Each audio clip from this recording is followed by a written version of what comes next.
Hello and welcome back to the Doctor's Garage. So I thought it was time, after owning my Land Rover Series 1 for about 3 months, to go through what's ownership been like, what are the things I love about this car and what are the things that I hate that I probably didn't anticipate before buying this car. I've got a particularly interesting one towards the end of this video, so make sure you stay tuned. So for those that are new here, this is my Land Rover Series 1. It's a 1957 car and it's, to be fair, pretty original, I think, from little that I know about series.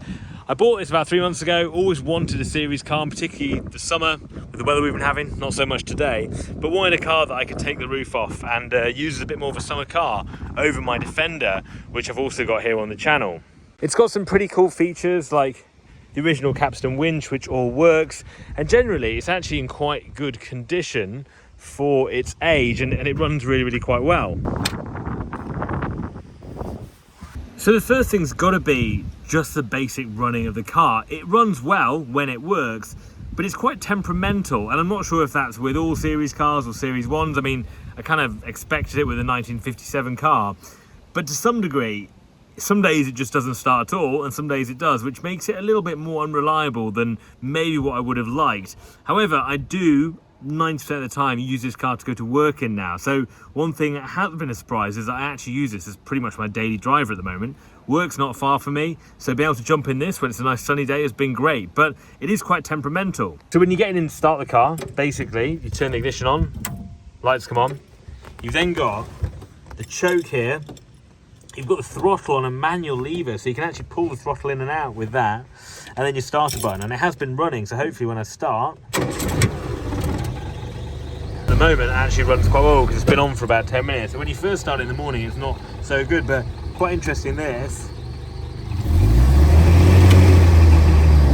You can actually rev the car just with that, which is pretty cool, more like an aircraft than a car.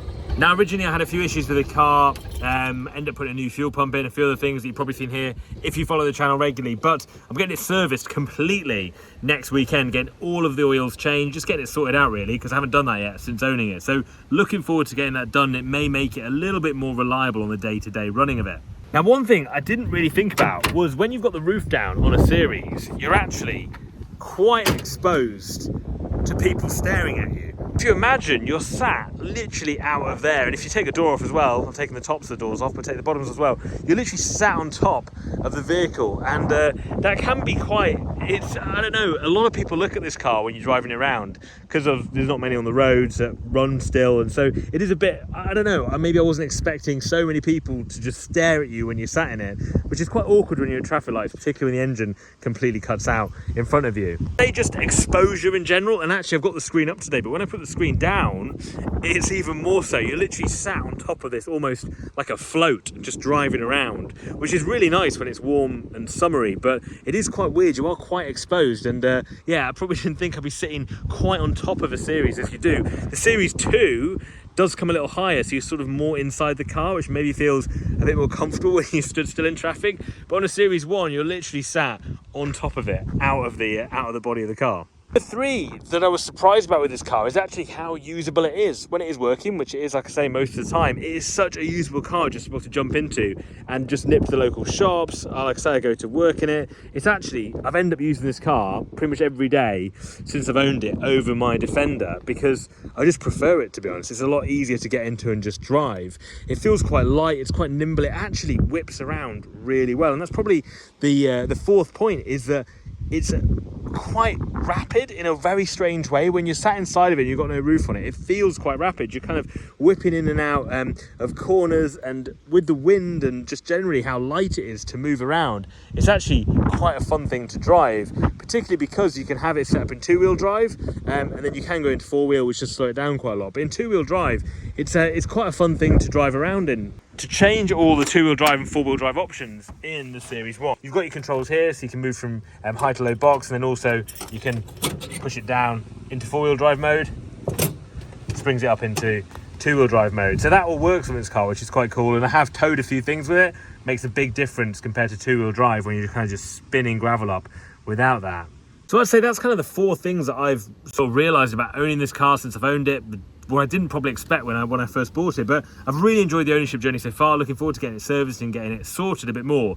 And for those that have seen this channel before, you probably have noticed that I've done something with the paintwork, which I'm not really sure if it looks right, but I'll show you guys now and see what you think. But if you remember, the bonnet and one of the side panels was resprayed, probably a new panel at some point in its life, and it was just clean. It had no pattern on it like the rest of the car. And so what I wanted to do was kind of age it. Not sure how that's gone, but I'll show you now. So if you remember, all this was original, and then it had this panel on here, which has now been aged by me with a scouring pad. And to be honest, I don't think that looks too bad. All that side was just clean green. You'll see in the videos before. So I think I'm quite happy with that. The side I'm not happy about with is the bonnet generally. The bit that I'm not that happy about is this. So I've done some kind of age-related spots in there. I'm not sure if that's really worked out because it was a new bonnet at some point, so it didn't match the rest of the car.